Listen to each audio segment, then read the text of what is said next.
Suku Kolikuan, suku dusun yang berekor, seperti suku Boentoet dan suku Kalang di Kalimantan dan Jawa. Bangsa dusun memiliki puluhan suku dan subsuku, salah satu daripadanya dipanggil suku Kolikuan. Menurut cerita lisan dusun, pada zaman dahulu, anak suku Kolikuan yang lahir akan memiliki ekor sepanjang 1 inci, 2,54 cm. Dari generasi ke generasi, panjang ekor suku dusun ini dikatakan memanjang dan terus memanjang sehingga mencapai panjang seperti panjang tangan mereka. Ini menjadi asal-usul kepada nama suku mereka Kolikuan, yang berasal dari akar kata tiko ekor kerana mereka memiliki ekor. Suku dusun ini merupakan suku dusun dari wangsa Mononggini. Anehnya suku-suku dusun lain dari grup Mononggini tidak memiliki ekor. Tetapi, ekor mereka dikatakan mula menghilang dari generasi ke generasi. Suku dusun ini masih wujud sampai hari ini di Kinabatangan, tetapi populasi mereka telah berkurangan. Menurut cerita lisan, suku dusun yang berekor ini dianggap sakti dan gagah berperang di zaman dahulu, sehingga mereka selalunya ditakuti oleh suku-suku dusun yang lain. Meskipun mereka sakti dan gagah dalam berperang, tetapi kelemahan mereka adalah ekor mereka. Mereka akan menjadi lemah jikalau ekor mereka dipotong. Cerita mengenai suku berekor ini nampaknya juga popular di Kalimantan dan bahkan di Jawa. Di kalangan kaum Dayak di Kalimantan, suku berekor ini disebut orang Boentoet.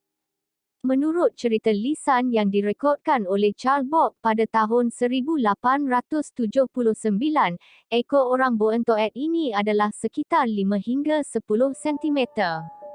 Charles Bock juga mencatatkan, kaum Dayak berekor ini ada di wilayah Kesultanan Pasir di tebing Sungai Tewah.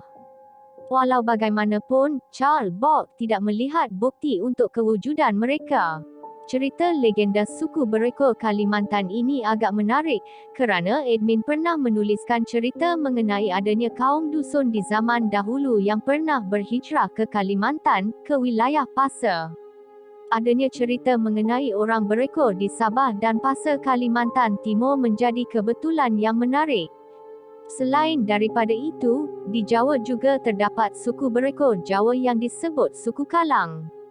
Suku ini direkodkan dalam inskripsi kuno Harinjing 804M dan Panggumulan 904M, menunjukkan pengaruh mereka di zaman kerajaan Hindu di Jawa pada zaman dahulu.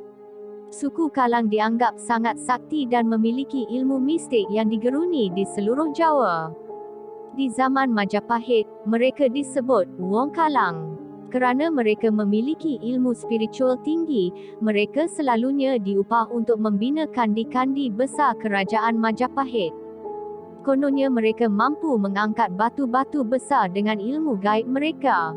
Inskripsi Canggu tahun 1358 menyebutkan mengenai peranan suku Kalang sebagai penarik pedati, menarik kayu-kayu balak besar.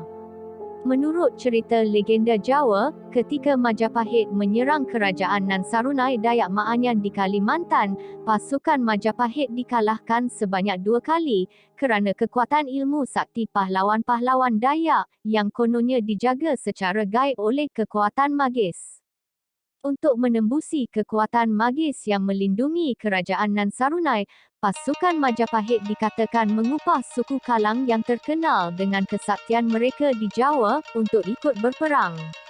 Pada serangan ketiga, barulah pasukan Dayak berjaya ditembusi dan dikalahkan oleh pasukan Majapahit, sehingga kerajaan Nansarunai ditakluk. Sama seperti suku berekor lain, perlahan-lahan ekor suku Kalang juga telah menghilang dari generasi ke generasi. Di zaman kolonial, suku Kalang dikatakan telah berpindah dari Jawa Tengah ke Yogyakarta di daerah istimewa Yogyakarta, iaitu di Cottage, selepas kekalahan Sultan Agung kepada Belanda.